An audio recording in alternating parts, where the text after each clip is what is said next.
Bonjour amis de l'histoire antique, je vais vous parler aujourd'hui de Pythéas, le célèbre explorateur et astronome grec du IVe siècle avant Jésus-Christ, donc originaire de Massalia, l'antique Marseille. Et donc il est fameux pour son voyage réalisé en mer du Nord vers 330-300, sachant que la datation est sujette à caution. Et donc il a découvert les îles britanniques, donc on peut considérer comme le premier Européen à avoir identifié clairement les îles britanniques, et il aurait peut-être aussi atteint l'Islande, plus vraisemblablement la Norvège, et il est allé jusqu'en mer Baltique. Alors les récits de ces voyages exercent une influence importante sur la cartographie, la géographie et l'astronomie durant l'Antiquité. En effet, ces observations ont été utilisées par Ératosthène, Hipparque, Strabon, Jules César et Pline l'Ancien. Alors, à voir cependant que les écrits originaux de Pythéas ont été perdus et nous en avons conservé que des fragments et surtout des citations faites par d'autres auteurs, dont ceux que je viens de citer, sachant que certains, notamment Strabon, le considèrent, alors on va dire à tort, comme un affabulateur. Alors il existe néanmoins encore des mystères et des débats entourant son fameux périple. Alors concernant mes sources, je m'appuie sur des pages Wikipédia, alors surtout celle en anglais qui est complète et bien sourcée, ainsi que sur des articles disponibles en ligne, tous les liens en description. Alors voyons en thème numéro 1 l'histoire de Massalia, dont l'histoire mérite d'être mieux connue alors que son importance est parfois minorée. Alors elle est bien la principale colonie grecque en Méditerranée occidentale, et mérite que l'on évoque son histoire un petit peu plus en détail. Alors la future Marseille est fondée vers 600 donc par des colons venus de Phocée, donc l'actuelle Smyrne, une cité d'Ionie, sachant que les Phocéens sont eux-mêmes issus de colons athéniens et phocidiens. Donc la Phocide, c'est la région de Delphes. Alors le peuple autochtone des environs de Massalia est les Ségobriges, donc des Celto-Ligures ou des Celtes, c'est pas toujours très clair, sachant que les Ligures, là aussi, leur appartenance se discute. Est-ce que c'est un peuple distinct des Celtes? Est-ce que c'est des proto-Celtes? Est-ce que c'est un peuple indo-européen distinct? C'est pas toujours très très clair. Enfin, toujours est-il que l'implantation pacifique des colons a été permise par l'octroi d'un territoire par un roi celte qui a marié sa fille à un chef phocéen, si on suit les dires d'Aristote. Donc par la suite, les Massaliotes doivent faire face aux incursions régulières des Celto-Ligures, et ainsi le fils donc, du roi précédemment évoqué décide donc d'attaquer les colons grecs. Mais les troupes celtes sont finalement repoussées. Et donc par cette victoire, les Grecs peuvent s'accaparer une large partie de l'arrière-pays. Et il faudra bien voir que Massalia dispose d'un arrière-pays assez important. Et donc Massalia devient un centre du commerce prospère et le premier lieu de contact entre Grecs et Celtes. Et d'ailleurs plus tard, Strabon, donc on est là au 1er siècle avant notre ère, écrit que les Massaliotes ont su faire de leur ville, j'ouvre les guillemets, la grande école des barbares et su rendre leurs voisins philhellènes au point que ceux-ci ne rédigeaient plus leurs contrats autrement qu'en grec. Alors je vous renvoie d'ailleurs à d'autres vidéos que j'ai pu faire à propos des relations entre Grecs et Celtes.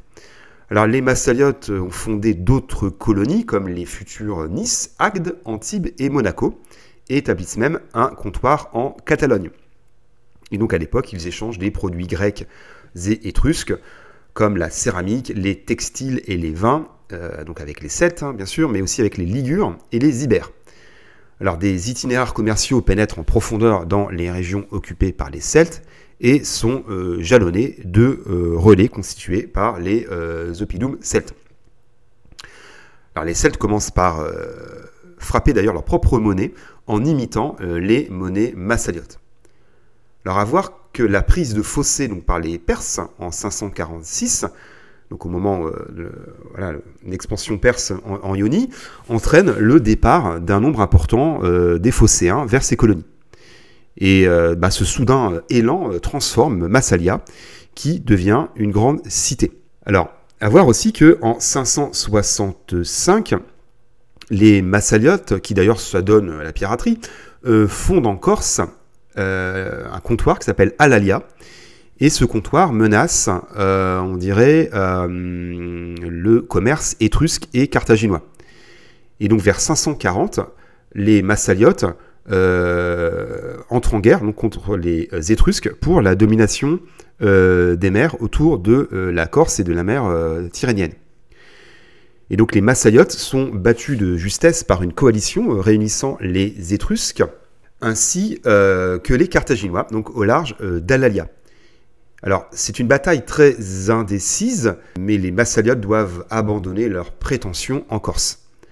Alors d'ailleurs, les Massaliotes considèrent qu'en fait c'est une victoire, puisqu'ils ont érigé un trésor des Massaliotes à Delphes pour commémorer cette hypothétique victoire. Mais enfin, si on regarde la suite, c'est plutôt une victoire des Carthaginois et des Étrusques.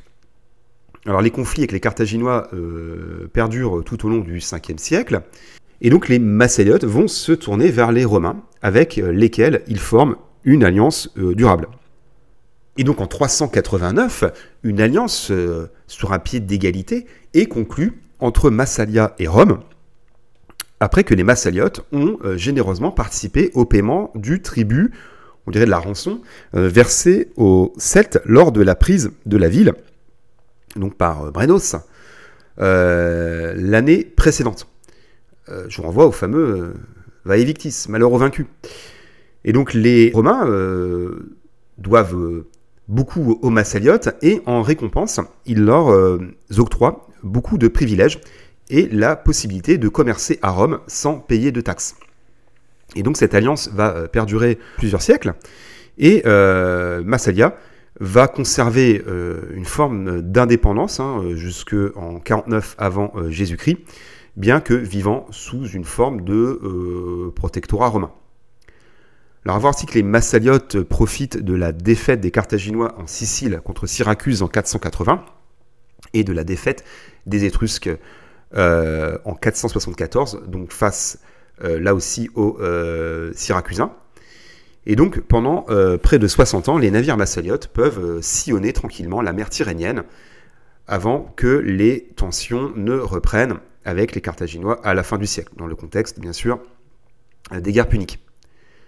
Alors, au IVe et IIIe siècle, la situation semble un petit peu plus compliquée pour Massalia, donc ils doivent faire face à l'essor des Carthaginois, qui demeurent donc de redoutables concurrents, tandis que le déclin de Syracuse affecte le commerce maritime massaliote. Et donc ces difficultés économiques sont néanmoins compensées par l'intensification du commerce avec les Celtes. Alors à partir de 181, Massalia fait appel à Rome pour mettre fin au pillage des Celtes et afin de défendre ses colonies. Et donc Rome répond à cet appel, mais en profite pour s'accaparer le vaste arrière-pays massaliote. Et donc la région est conquise par les Romains entre 125 et 121, région qui porte désormais le nom de Gaule transalpine. Et cette région sert d'interface avec le monde ibérique. Et donc les Romains fondent une colonie à Narbonne en 118, et donc Massalia forme une enclave au sein de la Gaule transalpine. Alors en 109, les Gaules cisalpines et transalpines sont ravagées par les Cimbres et les Teutons, donc des tribus germaniques, jusqu'à leur écrasement en 102 par Marius à la bataille d'Aix.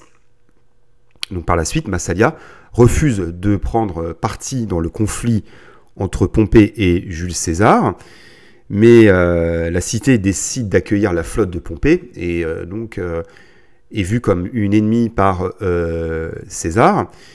Et donc la cité est assiégée par 3 légions et finalement elle est prise et la flotte de guerre des Massaliotes est détruite. Mais en souvenir de l'ancienne alliance avec Massalia, les Romains se montrent indulgents et la cité peut conserver une certaine autonomie, même si elle est rattachée à la province de Narbonnaise. Voilà donc pour l'histoire de Massalia. Alors, voyons en thème numéro 2 les objectifs du voyage de Pythéas. Alors, ce voyage n'est pas le premier réalisé par des Grecs ou même des Carthaginois dans l'océan Atlantique.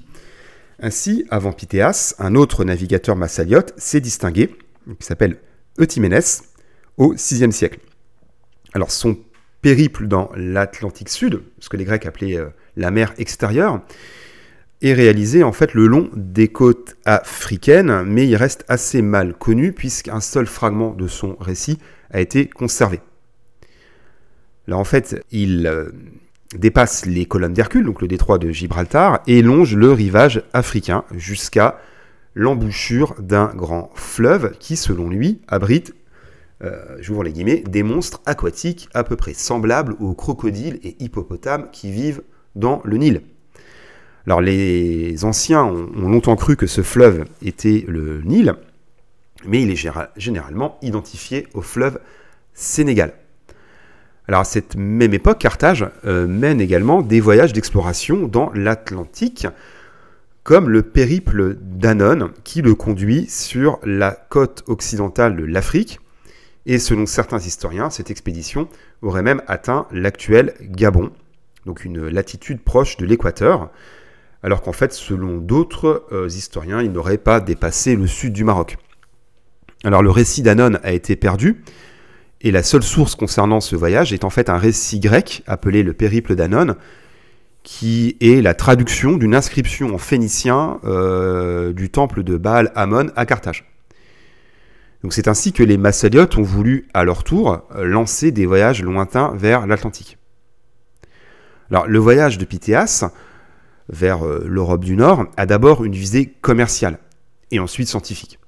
Alors, en fait, le départ de ce voyage, c'est l'idée de trouver de nouvelles sources de matières premières. Sachant, on l'a vu, que Massalia est à l'époque en rivalité commerciale avec Carthage. Alors Massalia est alors gouvernée par une oligarchie marchande qui cherche à élargir le commerce de la cité vers l'Atlantique et à trouver une nouvelle route de l'étain et de l'ambre, donc des matières qui sont jusque-là transportées par voie terrestre à travers le pays des Celtes, qui ne manquent pas de faire payer des péages ou d'attaquer les convois. Et donc à la même époque, le détroit de Gibraltar est aux mains des Carthaginois, qui entendent préserver leur monopole du commerce extérieur à la Méditerranée. Alors, à voir que pour les Grecs, l'ambre et l'étain sont des matières précieuses. Donc, l'ambre provient des rives de la Baltique, donc en particulier du Danemark, donc du Jutland. Et donc, c'est une résine fossile, on en reparlera, mais qui est utilisée pour faire essentiellement des bijoux. L'étain est, lui, indispensable pour fabriquer le bronze. Et il provient à l'époque principalement du sud de la Grande-Bretagne, même si les Grecs ignorent précisément l'emplacement des sites. Et donc un voyage de reconnaissance représente donc, on le suppose, un intérêt capital pour les oligarques massaliotes. Alors à voir que Pythéas n'a pas que des objectifs commerciaux, puisque ses motifs personnels sont en fait tout autres. Il veut vérifier ses calculs de latitude et ses théories sur la variation de la durée du jour en fonction de la latitude. Alors voyons en thème numéro 3, l'itinéraire suivi au départ par Pythéas. Alors la vie de Pythéas avant ce voyage est totalement inconnue.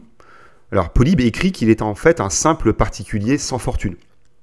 Alors la datation de ce voyage reste assez vague, mais d'après donc des allusions tardives, notamment chez Pline et Strabon, les spécialistes estiment que le voyage aurait eu lieu vers 330-300, donc au tout début de l'époque hellénistique. Donc on dirait une époque d'expansion du monde grec, et que Pythéas aurait déjà un âge avancé. Alors Pythéas et son équipage prennent la mer probablement à bord d'un navire mixte, c'est-à-dire à rame et à voile, donc qui est capable de faire à la fois du cabotage et du long cours en haute mer.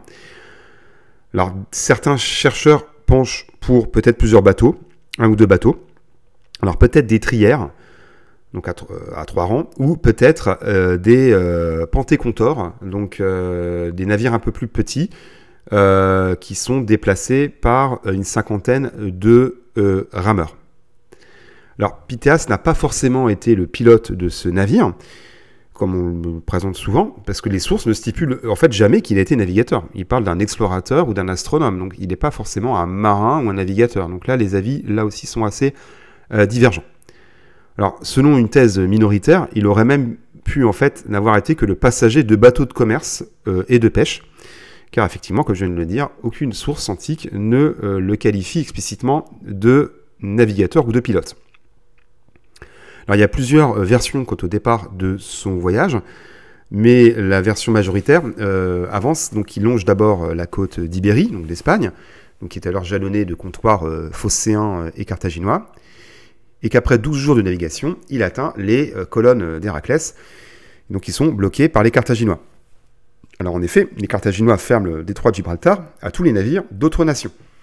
Alors, certains historiens émettent en fait l'hypothèse que Pythéas aurait voyagé en fait par voie terrestre au départ jusqu'à l'embouchure de la Loire ou de la Garonne et qu'ensuite il aurait navigué par bateau. Mais enfin, ils auraient pris quoi, le temps de construire des trières, ça paraît un petit peu tendancieux. Alors d'autres pensent qu'il serait en fait resté près de la terre et aurait navigué seulement de nuit afin donc d'éviter les patrouilles carthaginoises. Mais une autre théorie estime qu'au IVe siècle, les Grecs de Méditerranée occidentale, donc les Massaliotes, sont en bons termes avec Carthage. Et d'ailleurs, en 348, Carthaginois et Romains parviennent à un accord sur le cas de la Sicile. Alors à voir en vertu de cet accord que les Romains peuvent utiliser les marchés siciliens, tandis que les Carthaginois peuvent de leur côté acheter et vendre des marchandises à Rome, mais selon ce traité, les Romains doivent rester en dehors de la Méditerranée occidentale. Mais en fait, ces conditions ne s'appliquent pas à Massalia. Donc on peut supposer qu'à cette époque, les Massaliotes sont libres de se déplacer comme ils le souhaitent. Alors à voir aussi que la première partie du voyage de Pythéas a été décrite par Ératosthène, donc l'astronome et chef de la bibliothèque d'Alexandrie. Et Ératosthène mentionne clairement des lieux en Espagne et au Portugal actuel, ainsi que leurs distances respectives, ce qui indique que Pythéas a bien traversé le détroit de Gibraltar pour naviguer ensuite vers le nord le long de la côte du Portugal. Alors à voir que de retour à Massalia, Pythéas a raconté donc son périple dans un ouvrage aujourd'hui perdu. Et en fait, deux ouvrages de Pythéas sont connus. L'un s'appelle De l'océan, l'autre Description ou Voyage autour de la Terre. Mais ces deux titres pourraient en fait s'appliquer au même ouvrage, car dans l'Antiquité, un ouvrage peut être diffusé sous plusieurs titres. Et donc les récits de Pythéas s'apparentent en fait à des journaux de bord et ont été transmis donc par des extraits et des citations, donc comme chez Polybe, Ératosthène, Hipparque, Diodore, Strabon et Pline l'Ancien principalement. Alors voyons en thème numéro 4 la découverte des îles britanniques. Alors on l'a vu, le début du voyage de Pythéas reste l'objet de conjectures, mais on sait qu'il a atteint les côtes de Bretagne, donc je parle de la Bretagne française, et notamment l'île d'Ouessant, donc à la pointe du Finistère. Et d'ailleurs, en 1959, la découverte sur les côtes du Finistère d'un statère d'or de sirène pris dans une algue pourrait confirmer la venue des Grecs en Bretagne à cette époque.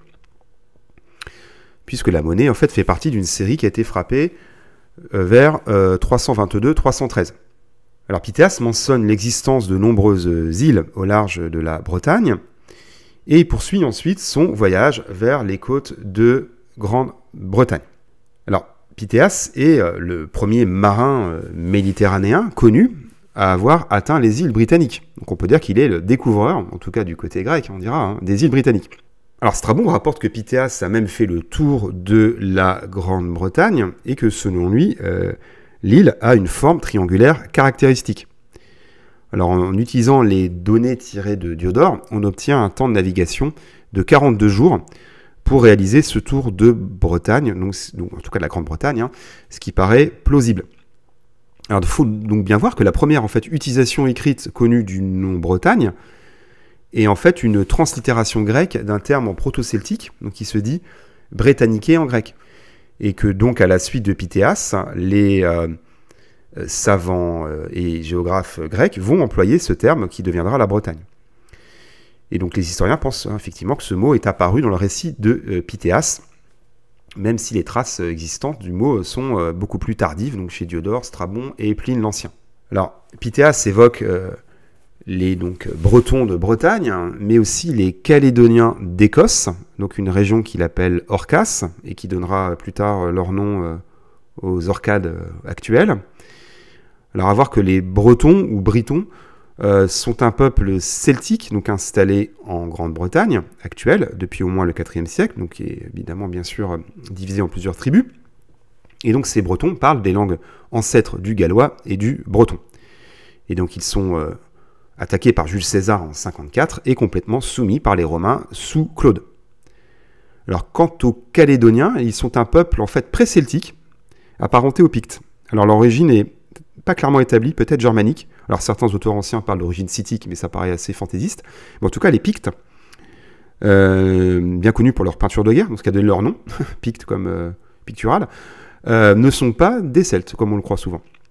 Alors, Diodore, donc, il s'appuie sur Pythéas, mais sans le citer explicitement, mais on sait qu'il s'appuie sur Pythéas, rapporte que la Bretagne est un pays froid et soumis à la Grande Ourse, donc pour marquer sa situation septentrionale.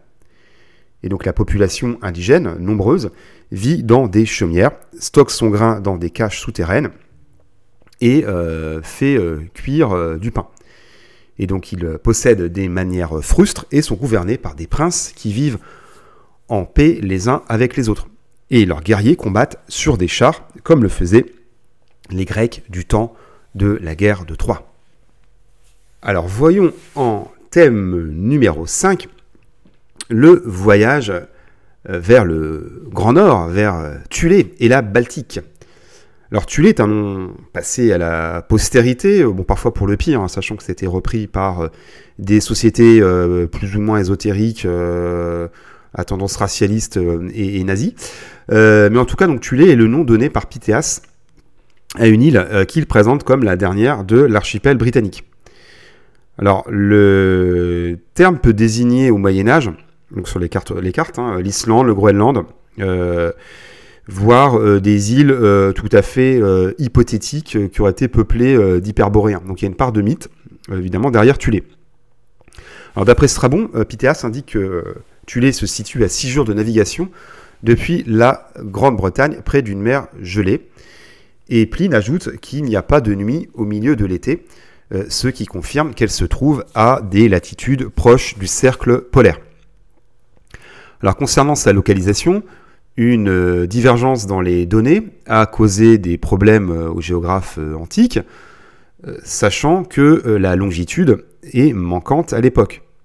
Alors si on suit Ératosthène, Thulé se trouverait à une latitude de 64,8 degrés nord, donc bien en deçà du cercle polaire arctique, soit la latitude de Trondheim en Norvège. Alors pour d'autres géographes antiques, comme Hipparque, Thulé serait situé bien plus au nord, et donc selon cette hypothèse, Thulé serait situé proche du cercle polaire arctique, ce qui en Norvège correspond aux îles Lofoten. Alors ces dernières semblent un bon candidat pour être Thulé, même si la question de son emplacement est toujours en débat. Donc, on pense peut-être aux îles Shetland, aux îles Féroé, donc à la Norvège, on l'a vu avec les îles Lofoten, voire à l'Islande, qui est une théorie qui est parfois reprise comme ça sans critique. Mais Pythéas dit bien que l'île de Thulé est habitée par des peuples d'agriculteurs, ce qui n'est pas le cas à l'époque de l'Islande, qui n'est pas peuplée, qui a été peuplée à l'époque médiévale par des vikings. Donc à l'époque, c'est une île déserte. Donc on a du mal à imaginer que ça puisse être l'Islande comme présenté par une certaine tradition. Alors Pythéas reprend ensuite la route vers le sud, et donc selon Strabon, il dépasse l'embouchure du Rhin et parcourt la côte germanique de la mer Baltique, atteignant donc la Vistule en Pologne actuelle. Alors, Strabon parle de cette région comme étant la City, mais ce terme est à son époque, donc au début de notre ère, utilisé à tort et à travers. Alors, selon Pline l'Ancien, Pythéas prétend que le peuple des Gutones, donc un peuple de Germanie, voisin des Teutons, habite les rives d'un estuaire et que, à une journée de navigation de ce territoire, se trouve une île sur les rivages de laquelle de l'ambre est rejeté au printemps donc par les vagues. Donc l'ambre est une résine fossile, mais dont l'aspect la rapproche d'un minéral, et les Grecs l'appellent électron. Et d'ailleurs, comme les Chinois, ils ont découvert qu'en frottant l'ambre jaune, celle-ci attire d'autres objets et produit parfois des étincelles, donc en vertu de l'électricité statique. Et c'est donc l'origine du mot électricité. C'est assez fascinant. Et donc, dans l'Antiquité gréco-romaine, l'ambre est apporté de la Baltique à grands frais, donc c'est une gemme précieuse servant dans la bijouterie, alors que les Gutones, en fait, qui en disposent abondamment, l'utilisent comme combustible pour le chauffage. Alors en fait, d'après la thèse dominante, ces Gutones sont en fait légaux. Et l'île de l'ambre pourrait être Heligoland en Allemagne, voire les rives de la baie de Gdansk, ou la péninsule de Kaliningrad, voire aussi la lagune de Courlande à la frontière entre la Russie et la Lituanie. Donc Pythéas fait alors demi-tour, donc il est là, on va dire, à la frontière entre la Germanie et le pays que les anciens, on l'a vu, appellent à tort la City, donc d'après les Scythes, qui est un peuple iranophone, vivant principalement à l'époque dans l'actuelle Ukraine. Alors, au 5e siècle, Hérodote évoque la présence, effectivement, donc dans cette région, du peuple des Neuris, dont les coutumes seraient scythiques. Alors, il vit effectivement, selon lui, à proximité des Sauromates, donc qui sont les ancêtres des Sarmates, donc un peuple appartenant à la grande famille scythique et qui, au 2e siècle avant notre ère, va supplanter les Scythes en Crimée et en Ukraine actuelle. Mais en fait, à cette époque, la région n'est pas du tout peuplée par des Scythes, donc je parle des régions à l'est de la Baltique. Cette région est en fait peuplée de Balto-Slaves et de Goths, que Pythéas d'ailleurs ne mentionne pas explicitement. Et donc après avoir atteint la Baltique, Pythéas entame la route du retour, donc en repassant bien sûr par les colonnes d'Héraclès. Sauf que Polybe stipule donc à son retour, Pythéas a traversé toute la côte de l'Europe, donc de Gadès, donc Cadix actuel, jusqu'au fleuve Tanaïs. Donc on associe généralement au Don, donc qui se jette dans la mer Noire. Alors il pourrait peut-être en fait s'agir d'un second voyage, car Pythéas est passé probablement à Massalia en cours de route pour rééquiper et recruter un nouvel équipage. Alors on peut supposer qu'il aurait souhaité atteindre la frontière sud donc du pays des Scythes, donc je parle ici donc de la région donc, du nord de la mer Noire, et donc en fait on peut supposer qu'il aurait espéré fait le tour de l'Europe, mais le source ne l'explicite pas clairement. Alors selon d'autres interprétations, Pythéas serait retourné en fait vers la mer du Nord, et le Tanaïs, donc mentionné par Polybe, ne serait pas en fait le Don, mais un fleuve d'Europe du Nord, peut-être l'Elbe.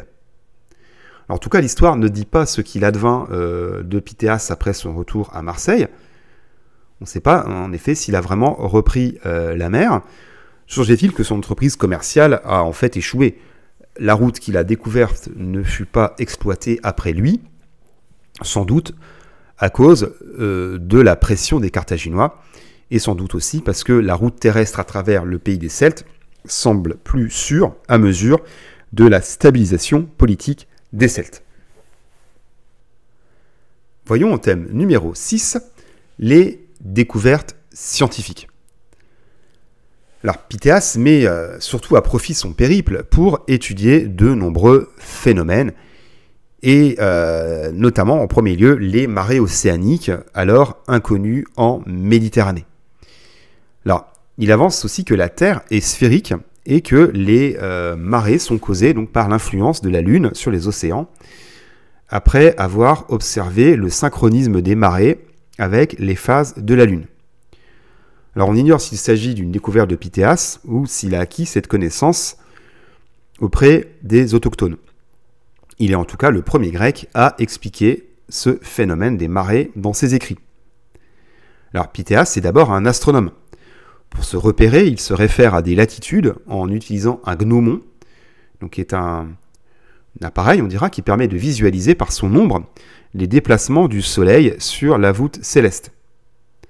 Alors Pythéas, avant de partir, a pris soin de calculer l'altitude du Soleil à Massalia, à midi, donc le jour le plus long de l'année, soit le jour de l'équinoxe, le 21 mars, ce qui lui a permis de trouver une latitude de 43 degrés nord et 13 minutes, soit seulement 5 minutes d'erreur par rapport à la latitude de Marseille, ce qui est tout à fait incroyable pour l'époque. Alors la première latitude a été inventée un petit peu avant, donc par Eudoxe, donc on est là au milieu du IVe siècle, mais les Grecs ignorent encore à cette époque les degrés, donc ils sont basés sur les travaux d'Hipparque, donc un astronome du IIe siècle, d'après les savants babyloniens. Alors ça n'empêche pas que Pythéas est parvenu à obtenir des latitudes très précises d'après les angles d'élévation des corps célestes. Alors il a également fait d'autres observations astronomiques. Il a notamment placé avec exactitude le pôle Nord grâce à 3 étoiles de la Petite Ourse, alors que l'étoile polaire, donc qui est la plus brillante de la constellation de la Petite Ourse, est à cette époque beaucoup plus éloignée du pôle Nord qu'aujourd'hui. Alors, il contribue également à prouver la rotondité de la Terre, donc qui à son époque passe du statut d'hypothèse à celui de connaissance scientifique, tel qu'énoncé par Platon et Aristote.